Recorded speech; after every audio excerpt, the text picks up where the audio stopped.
Stay tuned at Tiberias Indonesia Media.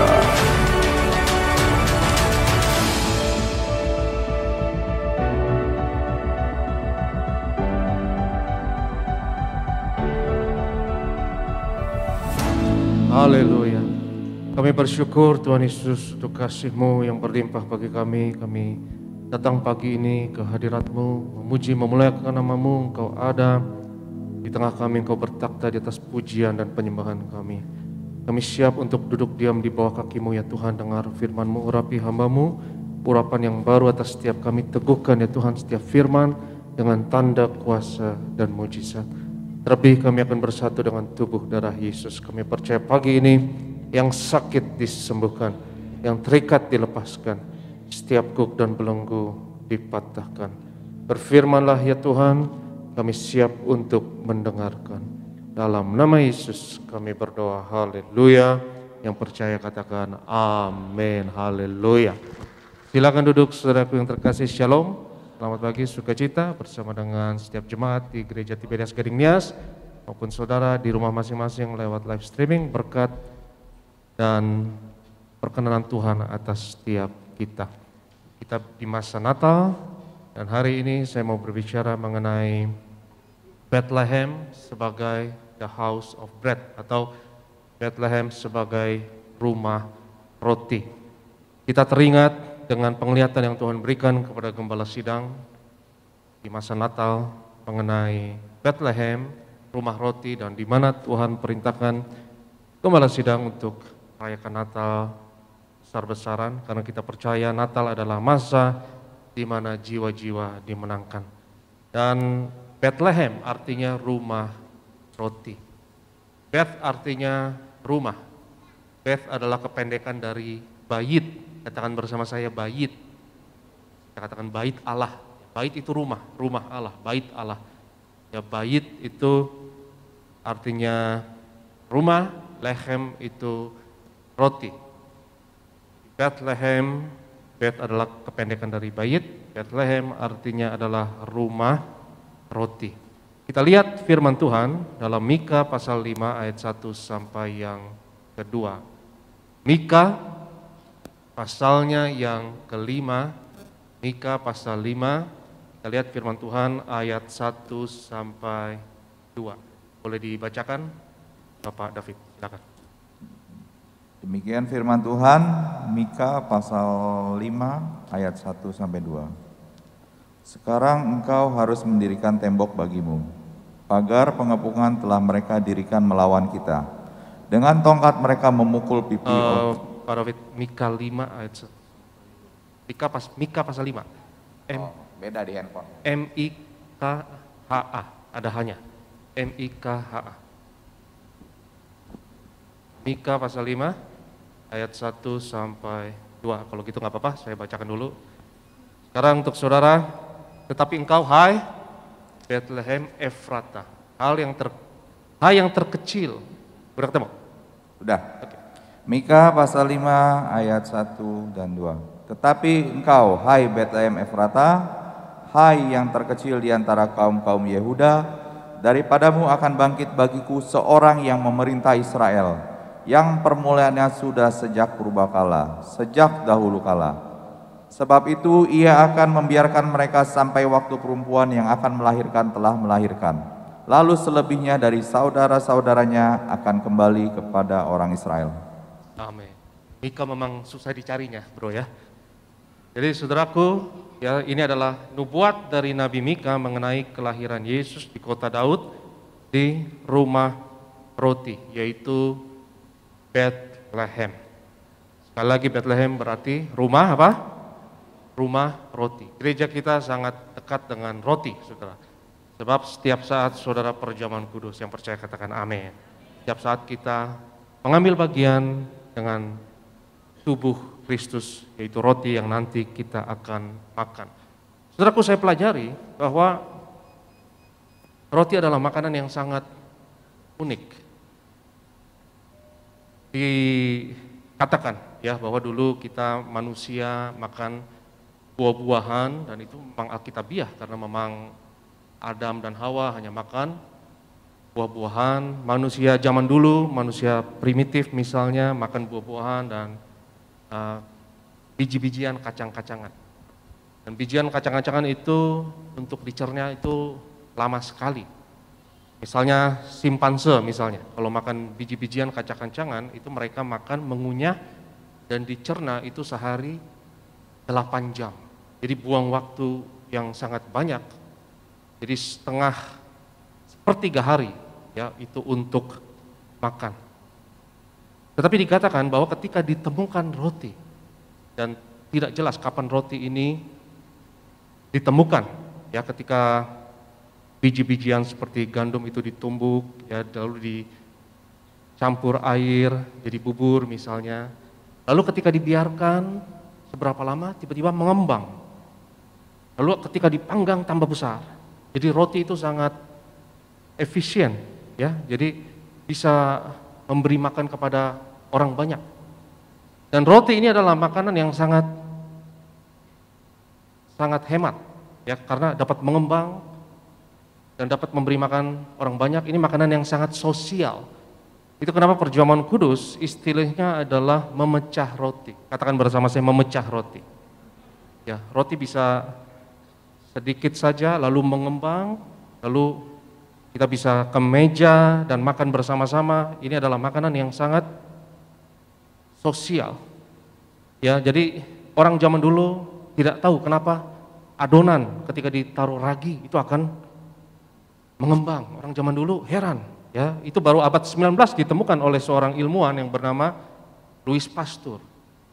Louis Pasteur seorang Kristen yang taat, dan Louis Pasteur mengatakan bahwa dia tertarik dengan ilmu pengetahuan karena dia tertarik dengan ciptaan Tuhan. Dan Louis Pasteur mengatakan di laboratorium dia selalu berdoa. Jadi setiap dia bekerja, dia berdoa. Kalau saudara bekerja disertai dengan doa kepada Tuhan, apa yang kau kerjakan berhasil. Jadi Louis Pasteur ini yang menemukan proses fermentasi, prinsip-prinsip vaksinasi pertama juga dia yang temukan. Dia dikatakan sebagai bapa dari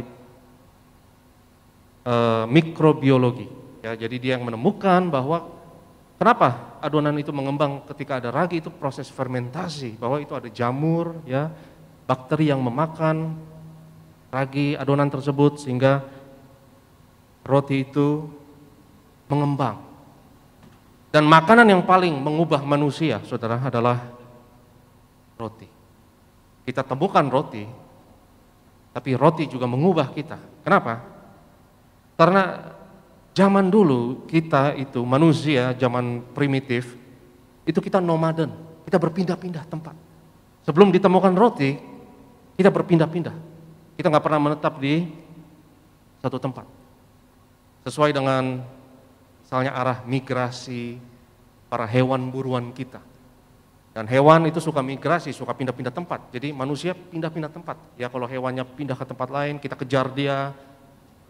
Hewannya pindah lagi ke tempat yang lain, kita kejar dia.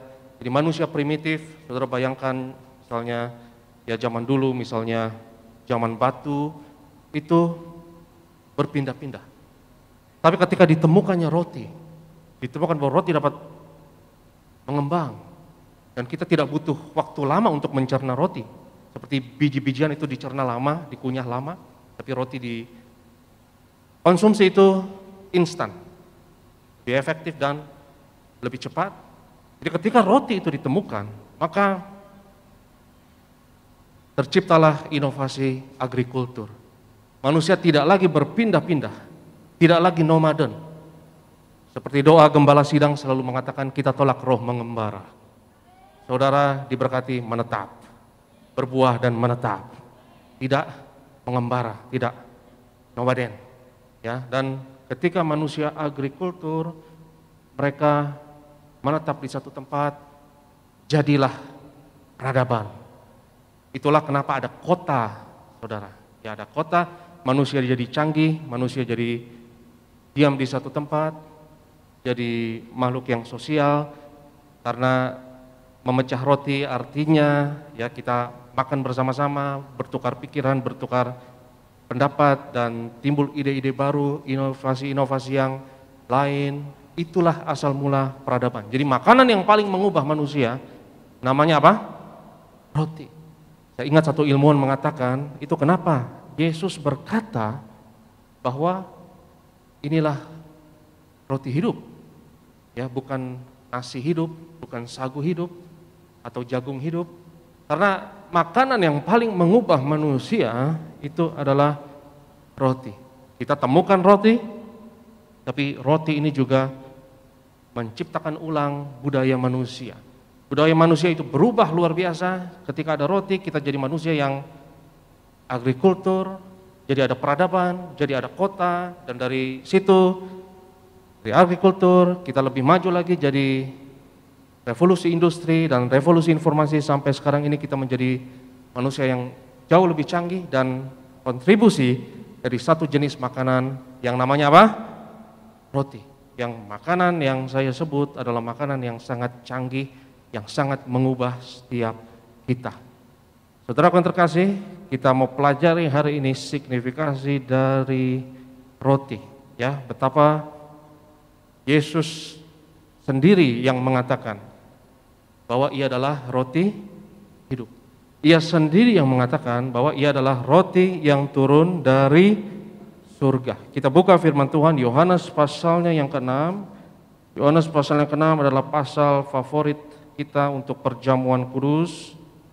Dan dalam Yohanes 6 ini kita akan temukan, saudaraku, bahwa Yesus adalah roti hidup. Yohanes pasal 6, kita lihat firman Tuhan ayatnya yang ke-35. Yohanes 6 ayat 35. Oke.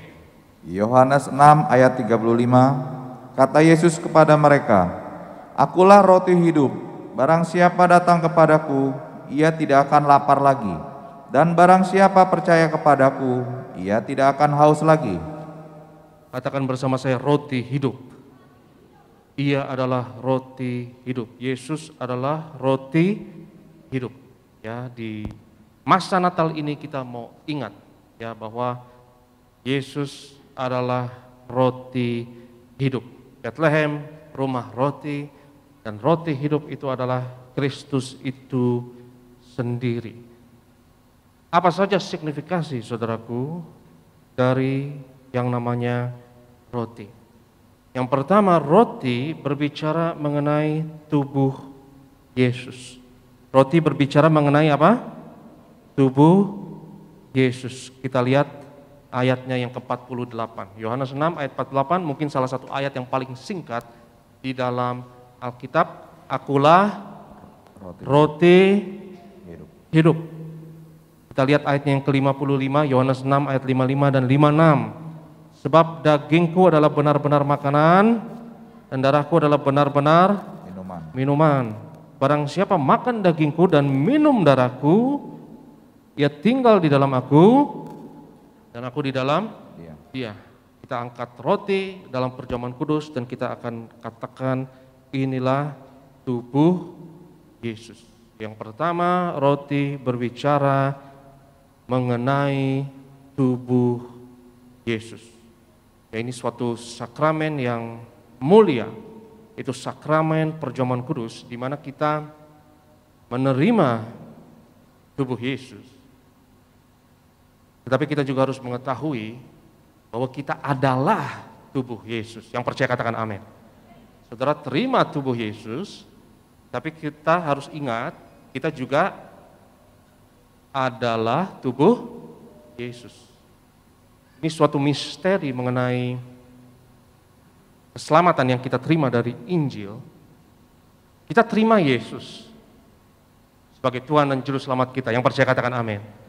Tapi setiap orang yang terima Yesus, dia juga akan menjadi seperti Yesus. Yang percaya katakan amin. Saudara terima hari ini tubuh Yesus, tapi saudara juga harus menyadari, engkaulah tubuh Yesus. Semua kita adalah tubuh Kristus, yang adalah gerejanya, dan Yesus adalah kepala gereja. Sehingga ini suatu misteri yang dahsyat luar biasa. Kita terima karya penebusan Yesus. Jadi ketika kita terima karya penebusan Kristus, kita juga menjadi kepanjangan tangan dari karya penebusan Yesus itu sendiri. kita terima keselamatan. Kita terima Yesus. Siapa yang terima Yesus, dia juga akan menjadi seperti Yesus. Dan saudaraku yang terkasih, apa signifikasi dari yang namanya tubuh ini? Ya, karena roti berbicara mengenai tubuh Kristus. Kita lihat Yakobus pasal 2 ayatnya yang ke-26. Firman Tuhan dalam Yakobus pasalnya yang kedua, Yakobus 2 ayat 26. Sebab seperti tubuh tanpa roh adalah mati, demikian jugalah iman tanpa perbuatan-perbuatan adalah mati.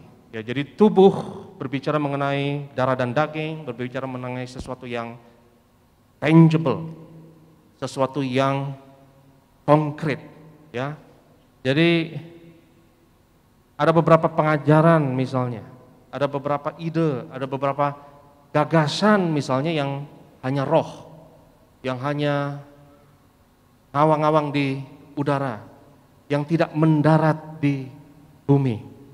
Demikian juga saudaraku, kalau kita dengar firman Tuhan, kita harus melakukan firman Tuhan. Tubuh berbicara mengenai sesuatu yang konkret. Kalau saudara dengar firman, firman harus mendarah daging di dalam diri saudara. Bagaimana supaya firman itu mendarah daging dalam diri kita? Lakukan firman Tuhan. Yang percaya katakan amin. Sehingga firman itu bukan hanya kita sebagai pendengar saja, tapi sebagai pelaku firman. Ada beberapa ajaran yang tidak mendarat di bumi, yang tidak membumi. Ada beberapa orang Kristen misalnya yang tidak mendarat di bumi dan tidak membumi. Ada beberapa orang Kristen seperti orang Farisi dan ahli Taurat, saudaraku, yang terlalu rohani misalnya. Orang yang terlalu rohani kadang-kadang tidak membumi, dan ajaran-ajarannya tidak dapat dipraktekkan, tidak dapat diaplikasikan dalam hidup kita sehari-hari. Seperti orang-orang Farisi dan ahli Taurat yang merasa dirinya rohani, tapi tidak membumi. Tapi kalau saudara lihat Tuhan Yesus, ya, Yesus adalah Tuhan yang dari surga, tapi dia juga membumi. Yang percaya katakan amin. Dia juga membumi. Ketika Yesus membangkitkan anak Yairus, semua orang bersuka cita. Tapi Yesus adalah orang pertama yang menyuruh, berikan anak itu makan. Beri anak itu apa? Makan, kasih dia makan. Karena kadang kita terlalu rohani, saudara. Terlalu puasa mujizat, anak itu sembuh, haleluya, lupa makan. Ya, semua orang bersuka cita, anak yang mati bangkit. Tapi kalau lupa dikasih makan, mati lagi nanti, saudara. Tapi Yesus adalah orang pertama, ya kasih anak itu apa? Makan. Ketika orang banyak datang mengikuti Yesus selama 3 hari, saudara, Yesus adalah orang pertama yang mengatakan kepada murid-muridnya, kasih mereka makan. Kamu kasih mereka makan. Dan itulah awal mula kenapa 5 roti dan 2 ikan memberi makan kepada banyak orang. Ya, kita harus ada tubuhnya. Kita harus ada kerangkanya. Jangan hanya ngeroh. Banyak orang yang terlalu ngeroh, saudara, tapi tidak mendarat di bumi. Demikian juga saya percaya, saudaraku, firman ini harus mendarah daging di dalam diri kita. Setiap gagasan, setiap ide-ide saudara, dan kita akan memasuki tahun baru, saya yakin akan banyak ide baru, gagasan baru, banyak wacana-wacana baru, resolusi baru untuk tahun 2022. Jangan hanya wacana-wacana, tapi lakukan. Yang percaya katakan amin. Ya, seperti Presiden Jokowi katakan, kerja, kerja, kerja. Ya, seperti Pak Jokowi katakan, harus eksekusi. Ya, karena orang Indonesia jago wacana, wacana, wacana, wacana doang. Ya, tetapi kapan dilakukannya? Nanti dulu. Ya, jadi kebanyakan diskusi, kebanyakan strategi, kebanyakan formulasi rencana, tetapi tidak dikerjakan. Jadi yang pertama, saudaraku, roti berbicara mengenai tubuh Kristus. Yang percaya katakan amin. Dan kita adalah tubuh Yesus. Dan yang kedua, roti berbicara mengenai hubungan pribadi dengan Tuhan. Yang kedua, roti berbicara mengenai hubungan pribadi dengan Tuhan. Tuhan Yesus berkata, berbahagialah mereka yang lapar dan haus akan kebenaran, karena mereka akan dipuaskan. Saudara makan karena saudara akui saudara lapar. Kalau saudara tidak lapar, saudara tidak akan mau makan. Lapar artinya saudara membutuhkan Tuhan. Seperti rusa rindu akan sungaimu, demikian jiwaku rindu akan Engkau. Makan dan minum. Kita nanti perjamuan kudus, dan perjamuan kudus sakramen yang indah sekali. Yang percaya katakan amin. Indah sekali sakramen ini, karena kita makan dan kita minum. Dan saudara akan setuju dengan saya, makan dan minum adalah sesuatu yang sangat pribadi. Betul nggak saudara? Pribadi kan? Nggak bisa diwakilkan. Bisa nggak saudara makan diwakilkan orang lain? Bisa nggak? Ya, kalau saudara mau betulin AC di rumah, panggil tukang. Ya, mau bersihin rumah bisa di outsource, ya, pembantu bisa bersihkan. Hal-hal yang lain kita bisa outsource. Hal-hal yang lain bisa ada proxy. Hal yang lain bisa diwakilkan. Tapi makan dan minum bisa nggak diwakilkan saudara? Ya, bisa nggak saudara makan, aduh males makan, capek ngunyahnya capek, ya, mengunyah capek, pinginnya nelen aja, ya, kamu kunyahin deh, kunyahin. Saudara nggak mau makan dikunyahin orang lain, betul kan? Iya, masa orang lain yang ngunyahin, kita tinggal nelen doang karena capek gitu. Nggak bisa. Saudara, makan harus pribadi masing-masing. Makan tidak bisa diwakilkan kepada orang lain. Itu kenapa hubungan dengan Tuhan itu sangat pribadi. Itu hubungan setiap pribadi dengan Tuhan langsung. Jadi roti berbicara mengenai hubungan pribadi dengan Tuhan. Ya, karena kita selamat masing-masing. Kita percaya masing-masing, tidak berjemaah, saudara. Tidak secara kolektif. Yohanes 3:16 sekali lagi berkata, karena begitu besar kasih Allah akan dunia ini, sehingga Ia mengaruniakan anak yang tunggal, supaya mereka yang percaya, supaya barang siapa, bukan mereka, barang siapa yang percaya kepadanya tidak binasa, melainkan beroleh hidup yang kekal. Katakan bersama saya, barang siapa. Nah saudara, barang siapa itu dalam bahasa Indonesia kita nggak tahu. Barang siapanya itu berupa tunggal atau jamak. Kenapa ini penting? Karena tunggal itu berbicara mengenai hubungan pribadi. Kalau jamak berarti kolektif. Ya, saudara lihat ke versi bahasa Inggrisnya. Kalau saudara lihat di versi bahasa aslinya adalah bahasa Yunani, barang siapanya itu adalah tunggal, itu pribadi. Tapi lihat di bahasa Inggris juga ketahuan bahwa itu adalah tunggal. Ya, for God so loved the world, He gave His one and only Son. So whosoever believes in Him. Ya, dalam bahasa Inggris believes ada S-nya di belakang. Itu orang ketiga tunggal. Barang siapa yang percaya kepadanya tidak binasa.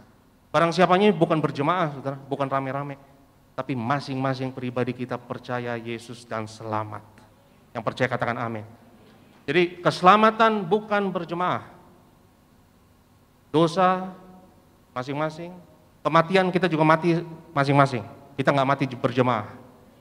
Masing-masing kita menghadap Tuhan, penderitaan kita pun juga masing-masing, keselamatan pun juga dalam masing-masing. Demikian juga saudaraku. Roti ini yang pertama berbicara mengenai tubuh Kristus, dan yang kedua roti berbicara mengenai hubungan pribadi dengan Tuhan, ya, yang sama sekali tidak bisa diwakilkan. Dan yang ketiga, roti ini berbicara mengenai kehidupan. Katakan bersama saya, kehidupan. Yesus berkata, akulah roti hidup. Ya, Ia adalah roti hidup. Dan saya sudah jelaskan di awal khotbah bagaimana kehidupan manusia diubah luar biasa dengan roti. Roti adalah makanan yang paling mengubah manusia, yang buat manusia yang tadinya primitif jadi canggih sampai sekarang ini. Roti adalah makanan yang berkontribusi terbesar, saudara, untuk peradaban. Sehingga kita tidak lagi berpindah-pindah tetapi kita menetap. Roti berbicara mengenai hidup. Sebab Yesus berkata, akulah roti hidup.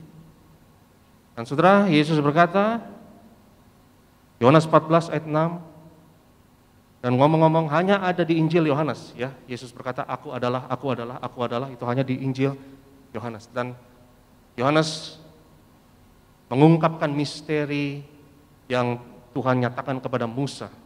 Karena Musa berkata, Tuhan menampakkan diri kepada Musa, dan Tuhan berkata kepada Musa, aku adalah aku. Aku adalah aku. Tapi di Injil Yohanes, aku adalah itu dijelaskan. Ya, aku adalah roti hidup, aku adalah terang dunia, aku adalah kebangkitan dan hidup, aku adalah pokok anggur yang benar, dan lain sebagainya. Jadi ada 7 perkataan Yesus mengenai aku adalah. Dan aku adalah yang pertama. Yang pertama adalah akulah roti hidup. Yang percaya katakan amin. Yang pertama, aku adalah roti hidup, sebelum aku adalah yang lain. Jadi ini aku adalah yang utama. Dan yang utama adalah roti hidup sebelum terang dunia, sebelum kebangkitan dan hidup, dan lain sebagainya. Dan dalam Yohanes 14 ayat 6, Yesus berkata, akulah jalan, kebenaran, dan hidup. Ya, Yesus adalah jalan. Jadi kekristenan ini adalah jalan, saudara. Bukan agama. Yang setuju katakan amin. Ini adalah cara hidup. Ini adalah jalan. Dan sebelum kita disebut Kristen, kita disebut sebagai penganut jalan. Penganut the way. Penganut jalan Tuhan. Kita disebut Kristen di Kisah Rasul 11 di Antioquia. Tapi sebelum itu, sebelum kita disebut sebagai Kristen, kita disebut sebagai pengikut jalan. Pengikut the way. Jadi kekristenan bukanlah agama.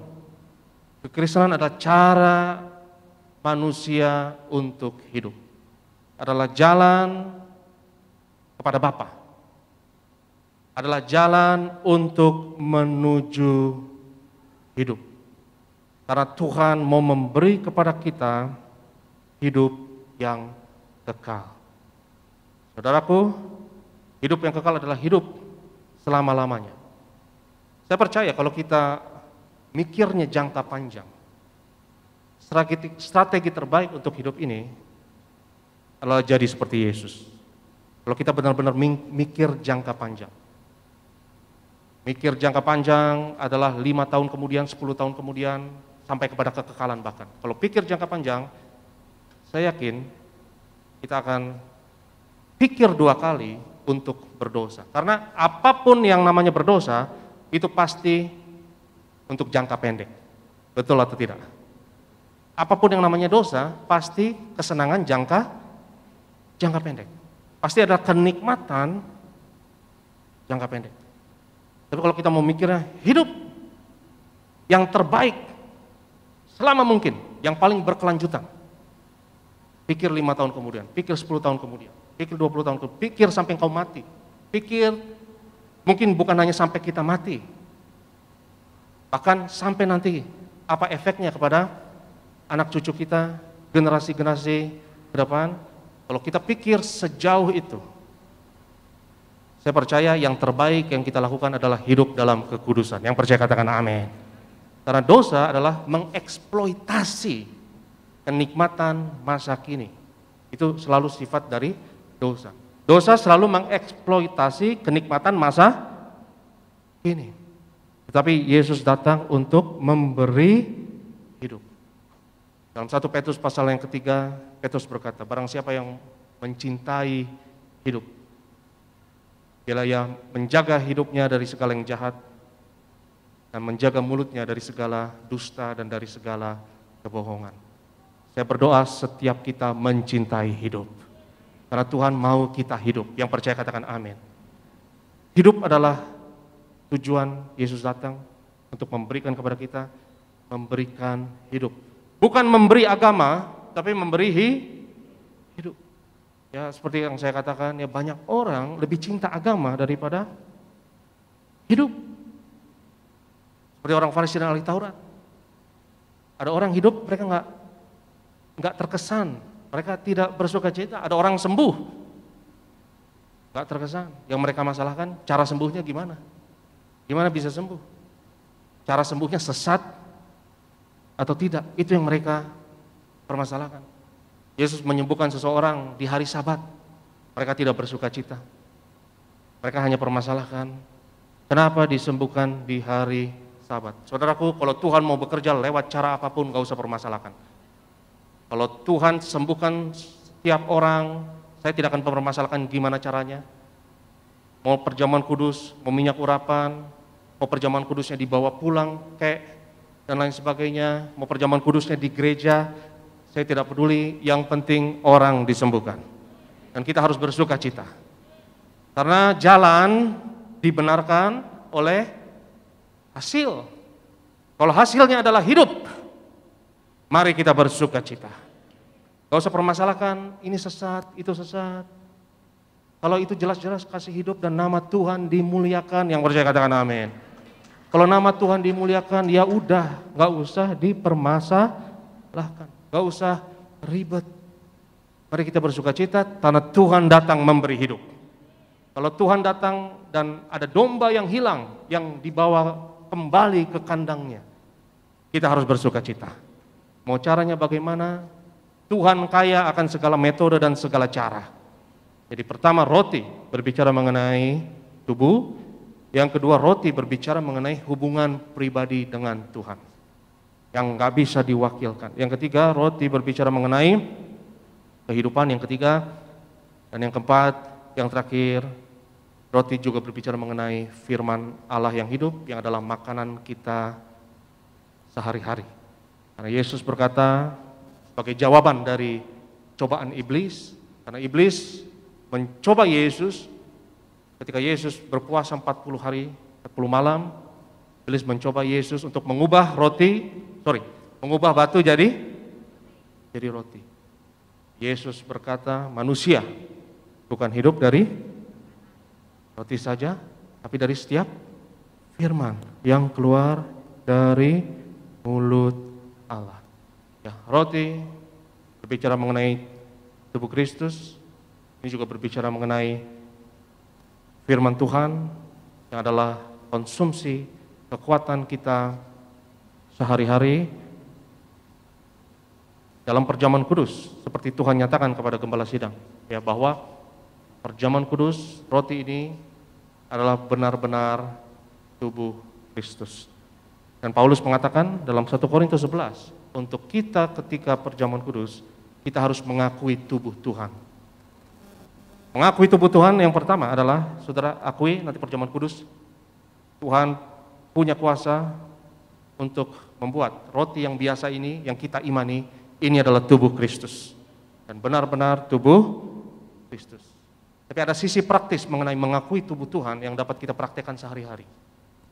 Mengakui tubuh Tuhan juga artinya adalah, saudara harus akui semua kita adalah tubuh Tuhan. Saudara-saudara kita ini adalah tubuh Yesus. Indah sekali kalau saudara bisa melihat ada Yesus di dalam setiap kita. Itu tantangan, sehingga kita saling mengasihi. Bahkan kita harus melihat Yesus pada orang yang paling hina sekalipun. Karena Yesus berkata, kalau kita lakukan sesuatu kepada orang yang paling hina, kita melakukannya untuk Yesus. Dan saya dapat pengertian ini baru-baru ini, saudara. Saya baru dapat pengertian ini, bagaimana kita menyenangkan hati Tuhan. Dan hati saya berkata, kalau mau mengerti bagaimana menyenangkan hati Tuhan, kita harus tahu apa yang paling menyakiti Tuhan. Dan Tuhan pernah menampakkan diri kepada Saulus, berkata kepada Saulus, Saulus, Saulus, mengapa engkau menganiaya aku? Siapakah engkau, Tuhan, yang aku aniaya? Yesus berkata, akulah Yesus yang kau aniaya. Saulus menganiaya pengikut-pengikut Yesus. Dan mereka yang dianiaya itu sama seperti menganiaya Yesus sendiri. Kalau kita menyakiti hati Tuhan adalah dengan membenci sesama kita. Tapi kalau saudara mengasihi sesama kita, itu menyenangkan hati Tuhan. Kalau saudara berbuat baik kepada setiap orang yang ada di sekitarmu, itu menyenangkan hati Tuhan. Jadi mengakui tubuh Tuhan adalah pertama, akui ini adalah benar-benar tubuh Yesus. Ketika nanti kita perjamuan kudus. Di dalam hidup sehari-hari ada yang praktis untuk dapat kita praktekkan. Bagaimana mengakui tubuh Tuhan? Akui Yesus dalam setiap orang di sekitar kita. Jangan remehkan, jangan hina sesama kita, dan harus saling mengasihi. Kalau saudara tidak mengasihi, saudara tidak mengakui tubuh Tuhan. Yang setuju katakan amin.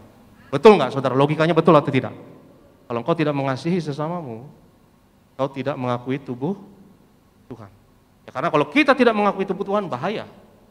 Paulus sudah peringatkan bahaya. Kita mendatangkan hukuman atas diri kita sendiri. Tapi hari ini kita akan terima tubuh darah Yesus, kita akui tubuh Tuhan, saudara terima perkenanan, kuasa, dan mujizat Tuhan. Yang percaya katakan amin. Haleluya. Saya undang kita semua bangkit berdiri, saya undang worship leader dan imam pemusik. Sebelum kita terima tubuh dan darah Yesus, mari kita sembah Tuhan.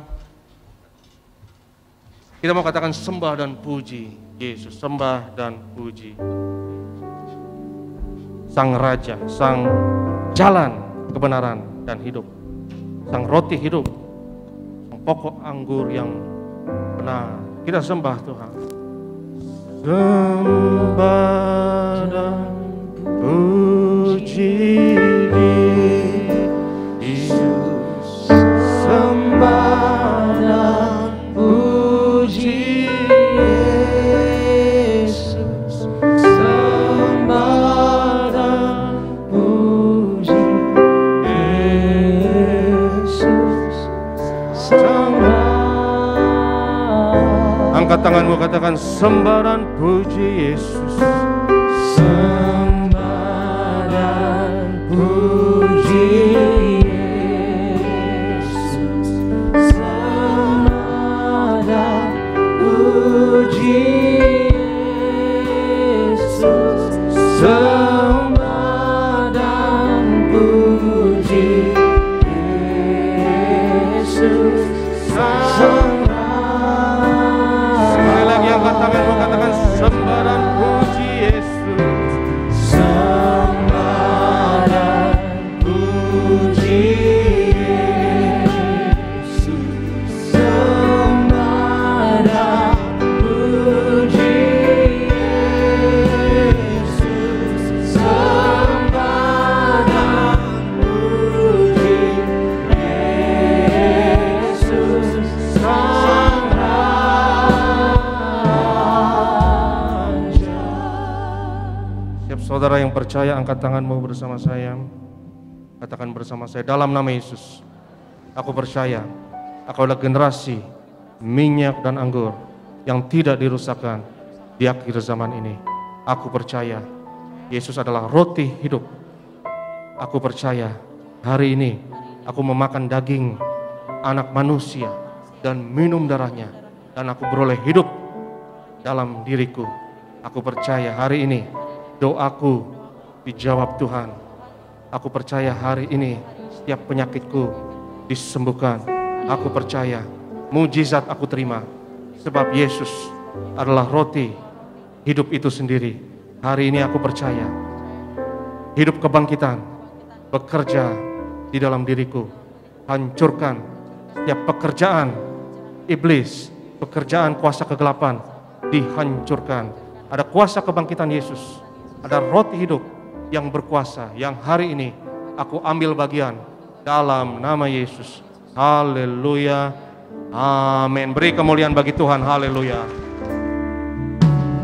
Tubuhmu dan darahmu tercurah. Sambil sama-sama saya dan kita bangkit berdiri, Bapak Ibu Saudara, kita sambut tubuh dan darah Yesus. Menyucikan, menyembuhkan, sempurnakan hidup kami. Tubuhmu dan darahmu, tubuhmu dan darahmu tercurah bagi kami. Kembali mengundang yang terkasih kepada Bapak Pendeta Dr. Aristo Parias. menyembuhkan, sempurnakan hidup kami. Mari kita satu di dalam doa. Kami mengucap syukur Tuhan Yesus untuk karya keselamatan yang Kau kerjakan di atas kayu salib. Kau berikan hidupmu, nyawamu, ganti kami. Kami menghormati penderitaan yang Kau lalui dengan menghampiri meja perjamuan yang kudus dengan roti dan anggur di tangan kami. Roti dan anggur adalah bukti setiap penyakit kami sudah disembuhkan. Roti dan anggur adalah bukti semuanya sudah selesai di atas kayu salib. Dengan perjamuan kudus ini kami nyatakan karya penebusan Yesus 2000 tahun yang lalu berlaku atas kami, atas keluarga kami. Mari kita angkat tubuh Tuhan. Yesus adalah imam besar agung dari pengakuan iman kita. Inilah pengakuan kita. Kita katakan bersama dalam nama Yesus. Inilah roti yang turun dari surga. Inilah tubuh Tuhan Yesus Kristus yang tergantung di atas kayu salib. Yang pertama, yang memberi keselamatan, hidup kekal di kerajaan surga. Yang kedua, tubuh Yesus menyempurnakan tubuhku agar sehat sempurna, menyempurnakan jiwa dan rohku agar aku dan keluargaku dibangkitkan pada akhir zaman. Yang ketiga, tubuh Yesus tertikam, tertombak di atas kayu salib. Kami tolak pisau operasi, pisau bedah tidak akan menjamah tubuhku. Kami tolak terkapar di rumah sakit, kami tolak terkapar di meja operasi, kami tolak celaka, mara bahaya, malapetaka, kami tolak terkapar di ruang ICU. Aku percaya segala kutuk, segala penyakit, kelemahan sudah diangkat, sudah diselesaikan di atas kayu salib. Dalam nama Yesus, inilah tubuh Tuhan Yesus Kristus. Kita makan, inilah tubuh Yesus.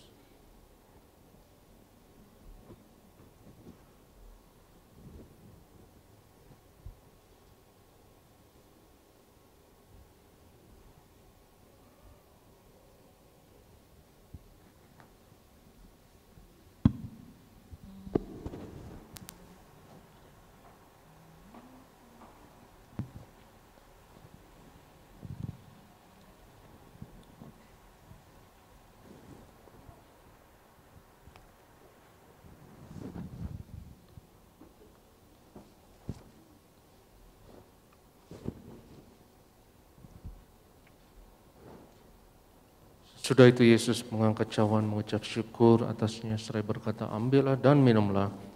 Inilah darahku yang dicurahkan bagimu untuk pengampunan dosa. Mari kita angkat cawan Tuhan.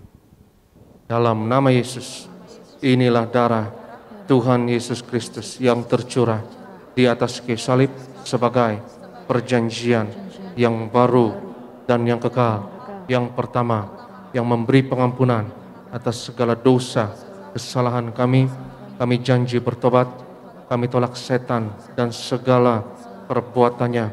Keluarga kami, keluarga yang kudus, kami tolak perzinahan, kami tolak poligami, jauhkan dari perceraian. Yang kedua, darah Yesus menyucikan, menguduskan kami. Kami termeterai sebagai warga kerajaan sorga. Kami doa punya rumah di bumi dan di sorga. Yang ketiga, oleh darah Yesus, oleh bilur Yesus, dari ujung rambut sampai ujung kaki, aku sehat, aku sembuh. Pendengaran sempurna, kami tolak tuli. Penglihatan sempurna, kami tolak katarak, kebutaan, setiap organ, setiap sistem, setiap jaringan dalam tubuhku sempurna. Pernafasan sempurna, antibodi kekebalan tubuh sempurna. Kami tolak virus corona, kami tolak COVID-19, varian apapun atasku dan keluargaku dalam nama Yesus. Pencernaan, peredaran darah, syaraf sempurna, darahku tahir oleh darah Yesus. Kami tolak benjolan apapun, kami tolak kistemium, kami tolak kanker tumor, kami tolak diabetes, hepatitis, kami tolak asam urat dalam nama Yesus. Kami tolak cuci darah. Sebut sakitmu masing-masing.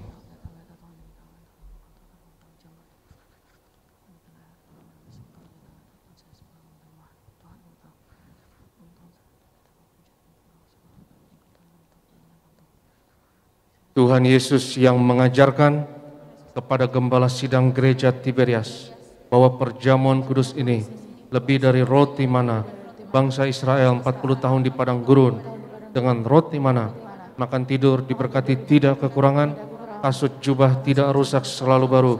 Kami percaya dengan perjamuan kudus berkat kami lebih dari itu. Kami tolak kemiskinan, kami tolak roh kekurangan, kami tolak roh kegagalan, hutang-hutang pribadi, lunas bulan ini.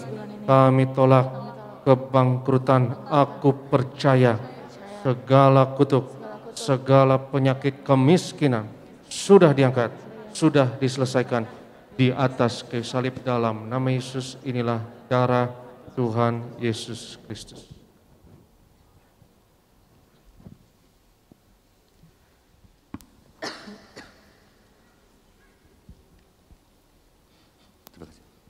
Puji nama Tuhan. Mari setiap kita umat Tuhan yang sudah menyatu dengan tubuh dan darah Yesus, kembali masing-masing naikkan ucapan syukur, percaya dengan iman, kuasa mujizat Tuhan sudah nyatakan. Terima kasih Tuhan Yesus. Sambil kembali saya undang kita bangkit berdiri Bapak Ibu Saudara. Kita datang memuji Tuhan di tempat ini.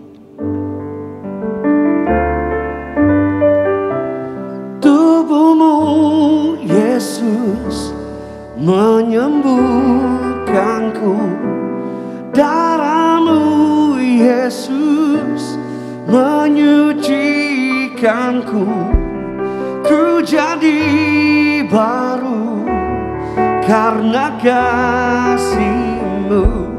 Haleluya, haleluya.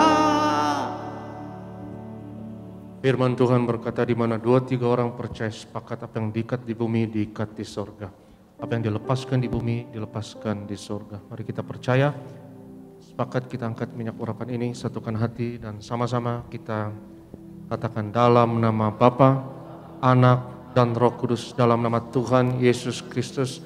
Inilah minyak urapan yang kudus untuk memuliakan Allah dan manusia. Kami muliakan Yesus Tuhan dan Allah kami yang ada di tengah kami, memberkati kami. Setiap tetes oles dari minyak urapan ini hari ini, yang sakit disembuhkan, mengusir setan-setan, hancurkan kuasa kegelapan, patahkan segala kuk dan belenggu dalam nama Yesus. Inilah minyak urapan. Oleskan atas dahi, atas kepala, atas bagian yang sakit. Hari ini engkau diurapi, inilah minyak urapan.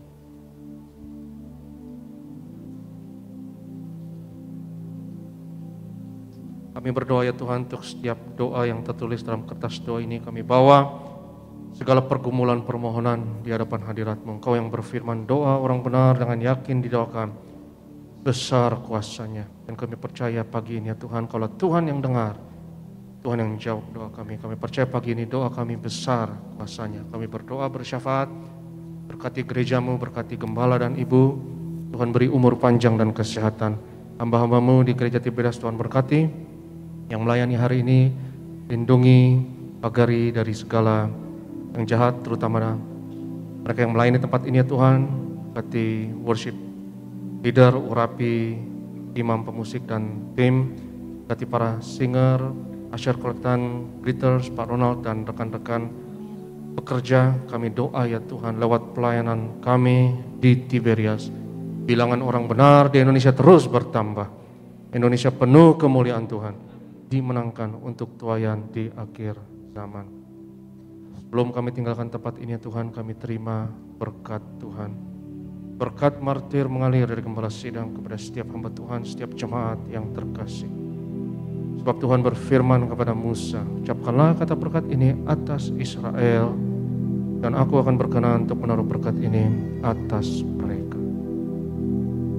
Yevarecha Adonai V'yish merecha, Yair Adonai panav elecha, V'chun lecha, Yisa Adonai panav elecha, V'yashem lecha, Shalom. Tuhan memberkati engkau, dan Tuhan melindungi engkau. Tuhan menyinarkan wajahnya atasmu, dan memberi kepadamu kasih anugerah. Tuhan menghadapkan wajahnya kepadamu dan memberi bagimu shalom-Nya, damai sejahteranya untukmu dan anak-anakmu. Yang diberkati Tuhan hari ini sama-sama katakan amin. Tuhan Yesus memberkati. Merry Christmas.